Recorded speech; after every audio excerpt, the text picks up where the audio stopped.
시장 공감텔의 하이라이트입니다. 김동섭의 인사이트입니다. 안녕하십니까? 네, 안녕하세요.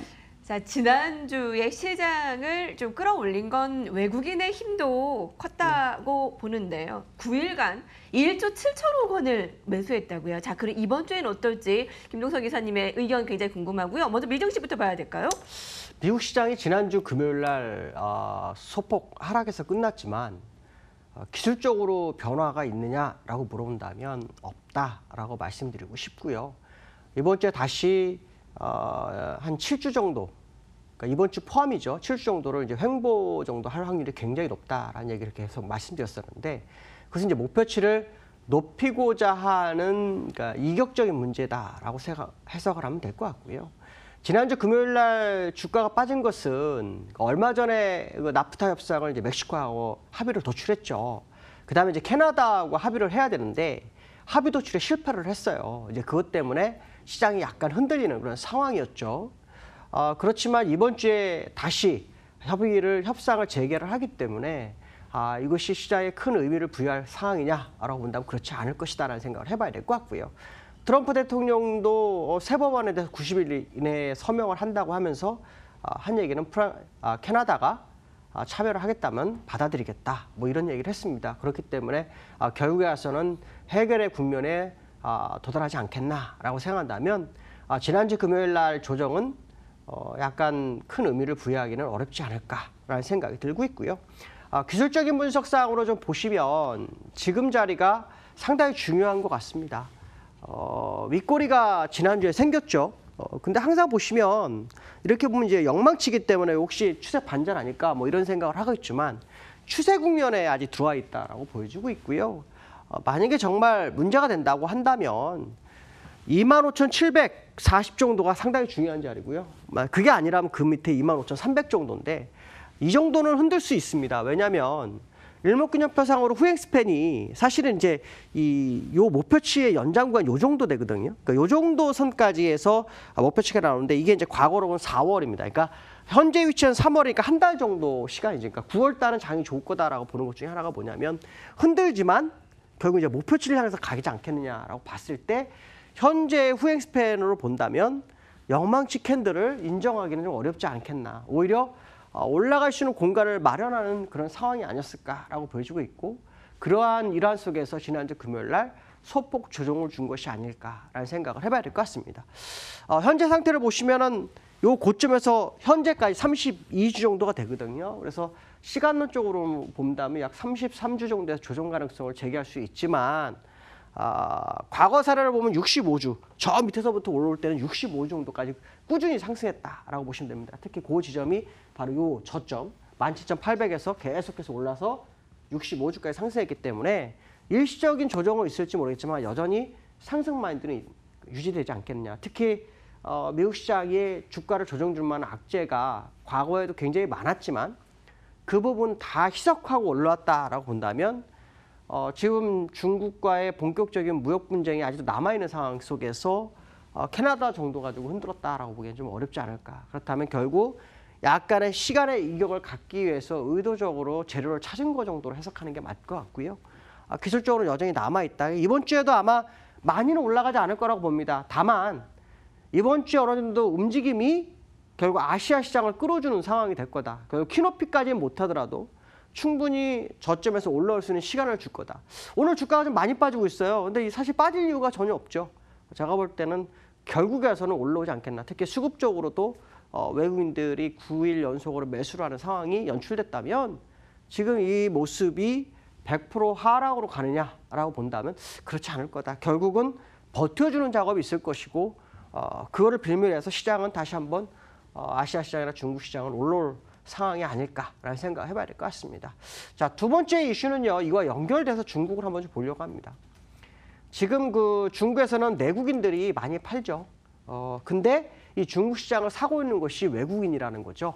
외국인이 6월 달, 7월 달, 8월 달 각각 42억 불 정도 매수를 했습니다. 물론 시장 크기에 비해서는 크지 않지만 헤지 펀드들이 돌아오고 있는 그런 상황이 연출되고 있다라고 본다면 중국 시장이 반전 가능성에 대한 부분을 한 번쯤 생각해 볼 수 있다라는 것이 제 생각이고요. 실제로 중국 시장에 대해서 왜 이런 생각을 하냐면 앞에서 제가 말씀드렸지만 미국이 버텨줄 때 중국에서나 이런 시장에서 움직임이 온다면 결국 반전의 기회를 가지기 위한 시간적인 모습을 가질 것이고 거기에 이제 외국인들이 매수세를 유입하는 그런 상황이 아니었을까라는 생각을 해봐야 되는데요. 차트상으로 한번 보시면 제가 항상 강조했던 것 중에 뭐냐면 121선 안 깼습니다.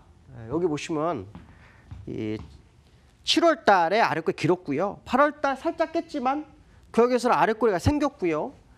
제가 이제 이걸 왜 보여주냐면 똑같은 걸 보여주고 싶어서 보여드리는 게 아니고 제가 아까 외국인들이 6월 달, 7월 달, 8월 달 매수했다고 그랬죠.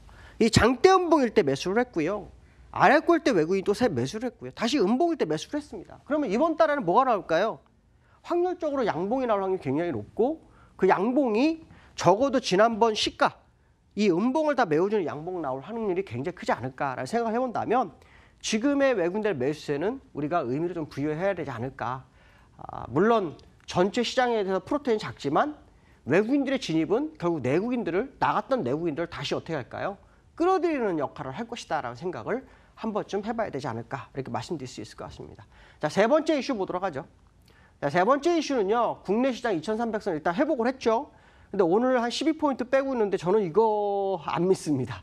왜 그러냐면 외국인들이 정말 오랜 기간 팔았어요.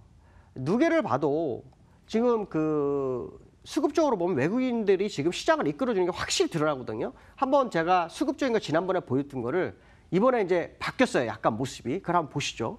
한번 보시면 지금 요 자리인데 검은색 선이 지금 지수예요. 그다음 외국인들 파란색 선이에요. 여기서 얼마 안 팔았는데 많이 뺐다가 쭉 사면서 같이 움직이기 시작했어요. 연동하기 시작했다는 거죠. 그러면 오늘 뺀 거 이거 오늘 외국인이 소폭 팔고 있지만 이걸 믿어야 되냐 여러분들 일자별로 한번 보면요.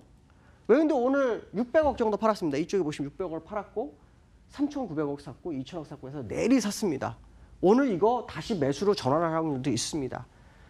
이게 무슨 말이냐면 아까 수급적으로 누적으로 같이 움직이기 시작한 게 정말 오랜만이었다라고 본다면 지금 외국인들이 소폭 파는 것은 다 트리길 확률을 열어두고 보시는 게 좋겠고요.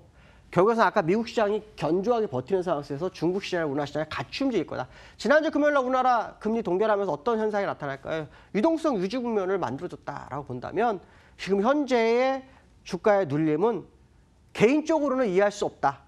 결국은 올라오지 않겠나라는 생각을 개인적으로 하고 있습니다. 한번 좀 지켜봐야 되겠지만 어쨌든 기술적으로 국내 시장을 한번 보도록 하죠. 국내 시장 제가 아마 지난주에 이런 얘기를 했어요. 윗골에 다 메워준 양봉 나올 것 같다.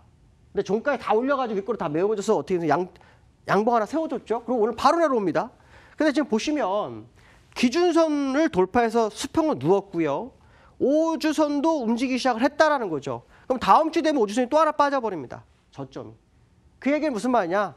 이 자리가 결국 매수 국면을 가져가는 국면이지 파는 자리는 아닐 것이다라는 생각을 해봐야 될 것 같고 그 모습은 결국에 와서 현재 위에 음봉이지만 이거를 믿기는 좀 어려운 상황이 아닐까라는 생각을 해봅니다. 무슨 말이냐?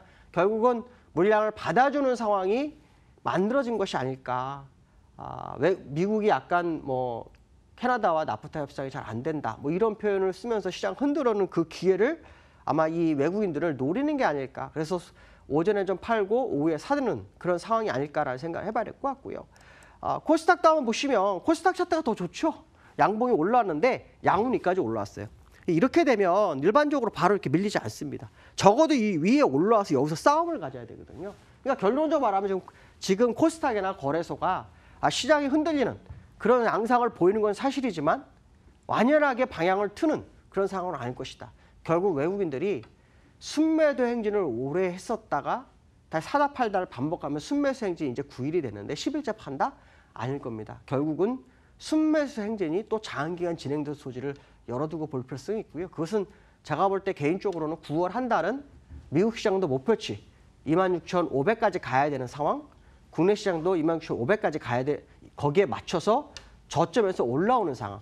아마 2,470 정도까지 올라올 수 있는 소지를 열어두고 보시는 게 굉장히 좋다라는 생각이 들고 있고요. 현재 상태는 눌리고 있지만 이 눌림은 어쩌면 매수의 기회일 수 있다. 결국 제가 말씀드리고 싶은 것은 뭐냐. 두려워할 이유는 전혀 없는 시장의 모습이 연출되고 있다라고 판단한다면 오늘 월요일 날 처음부터 블랙 먼데이 모습을 약간 보였지만 결국 블랙 먼데이는 아닐 수도 있다는 생각을 하시면서 시장 접근을 하시면 맞지 않을까 이렇게 말씀드릴 수 있을 것 같습니다. 오늘 여기까지 하겠습니다. 감사합니다.